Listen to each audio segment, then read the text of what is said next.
Presented by Cursed by the Witch. Warning, use headphones before listening to horror podcast story. Beneath the Screaming Trees is a horror story that delves deep into the terror lurking within an ancient, cursed forest. The story follows a group of friends who unknowingly venture into a place where the trees seem to scream with an eerie life of their own, hiding centuries of dark secrets, bloodshed, and supernatural forces. What begins as a harmless camping trip turns into a nightmare of survival, where the forest itself seems intent on driving them to madness or worse. Part 8. The journey begins. The story opens with 5 friends, Ethan, Olivia, Tyler, Rachel, and Ben, planning a weekend getaway to a remote forest known locally as Blackwood Grove. The forest is infamous in nearby towns for strange occurrences and an old legend claiming that no one who enters the deepest part of the woods ever returns.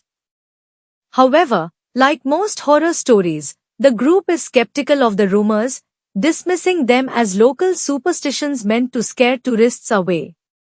Ethan, the adventurous leader of the group, convinces everyone that the eerie stories are nothing more than myths. He is excited to explore the unknown territory and take a break from the stress of their city lives. Olivia, his girlfriend, shares his excitement, though she feels an unsettling sense of dread that she tries to ignore.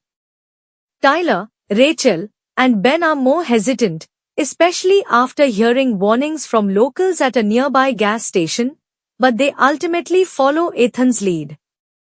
As they approach the forest, the atmosphere begins to shift.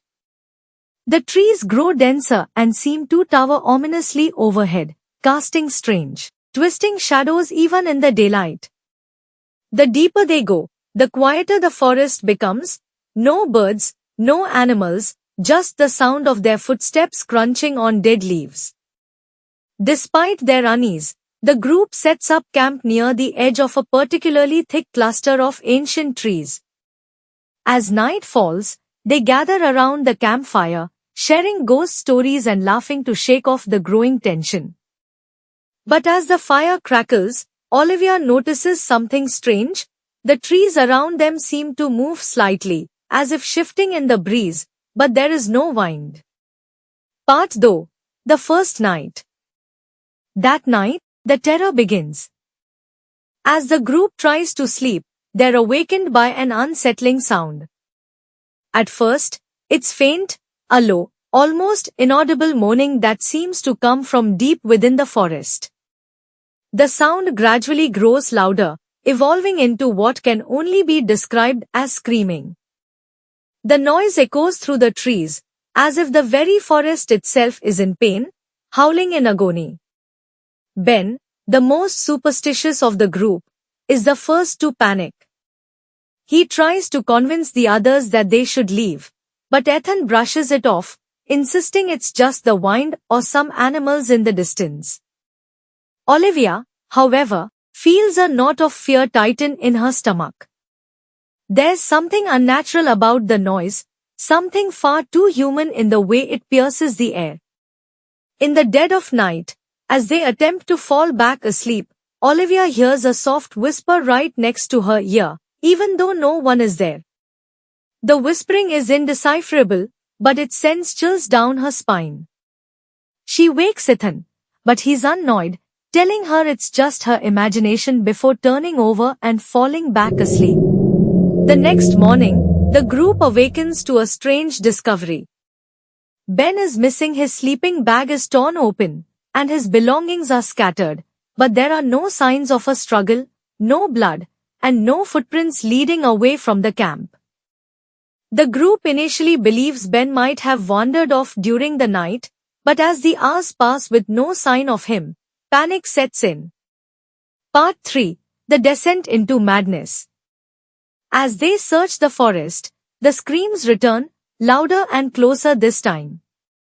The trees seem to sway and groan as though alive, their twisted branches forming dark, looming shapes that watch the group's every move.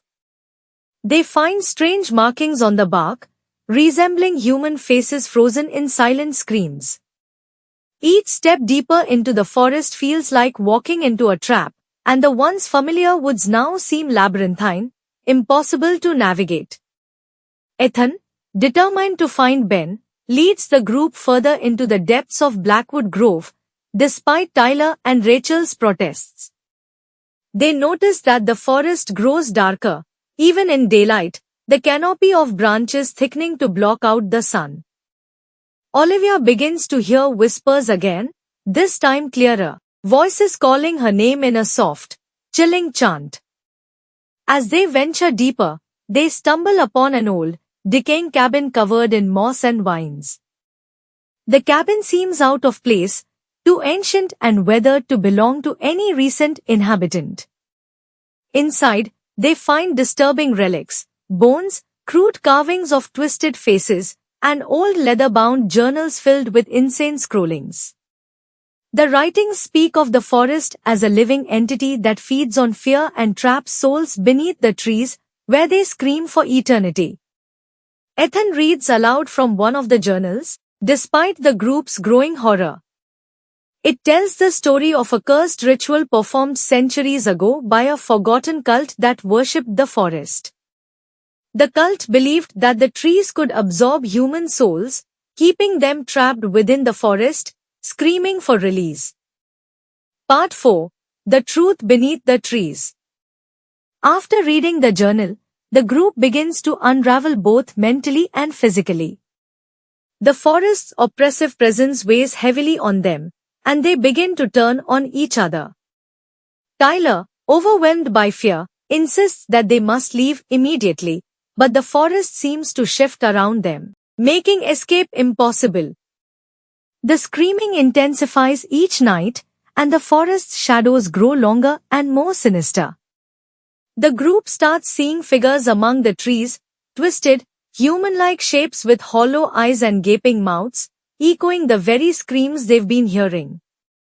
These apparitions seem to be the souls of those who were lost in the forest before, trapped in an eternal state of torment. One by one, the group begins to fall victim to the forest's curse. Rachel disappears after wandering too far from the camp, lured by a voice that mimicked Ben's. When they find her, her body is twisted and contorted, her face frozen in a silent scream, as if the life had been drained from her.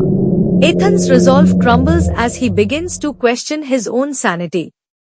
He starts hearing the forest speak to him, its voice a mix of whispers and screams, promising salvation if he surrenders to it. Olivia, meanwhile, is plagued by visions of the trees swallowing her friends whole, their faces appearing in the bark, screaming for release. As the group's numbers dwindle, they come to realize that the forest itself is alive, a malevolent entity that feeds on fear, trapping souls beneath its roots.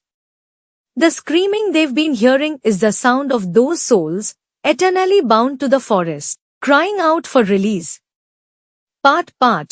The Final Stand. In a desperate bid to survive, Ethan and Olivia attempt to escape the forest, but the woods seem to conspire against them. The trees twist and shift, blocking their path, and the screaming grows deafening. They realize that the only way to escape is to confront the source of the forest's power, the heart of Blackwood Grove, where the ancient cult performed their ritual. As they reach the heart of the forest, they find a massive, twisted tree, its bark covered in the faces of the trapped souls. At its base lies an old, stone altar, stained with the blood of past sacrifices. The tree seems to pulse with life, its branches moving like fingers reaching for them. Ethan, now half mad, believes that sacrificing himself to the tree will save Olivia. He offers himself to the forest, and as the branches wrap around him, Olivia watches in horror as his face appears in the bark, screaming silently alongside the others.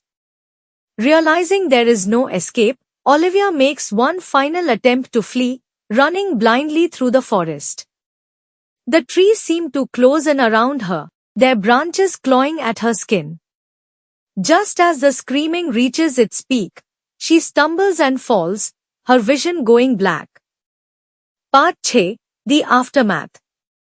When Olivia awakens, she finds herself at the edge of the forest, the screams now faint and distant. The sun has risen, and the once terrifying trees now seem ordinary, as if the horrors of the night were nothing but a nightmare. But as she looks back at Blackwood Grove, she hears one last whisper, a faint echo of Ethan's voice, calling her name. The story ends with Olivia leaving the forest, but she knows the truth. The forest still holds the souls of her friends, their faces forever trapped in the screaming trees. The curse of Blackwood Grove continues, waiting for the next group of unsuspecting souls to wander beneath its cursed canopy. Beneath the Screaming Trees is a tale of psychological horror, blending elements of supernatural terror and the primal fear of being hunted by something far more ancient and powerful than humanity. The relentless atmosphere of the forest, combined with the growing madness of the characters, creates a sense of creeping dread that builds to a horrifying crescendo. The story leaves readers with the haunting question, can you ever truly escape a place that feeds on your very soul? Thank you for watching. Just like and subscribe.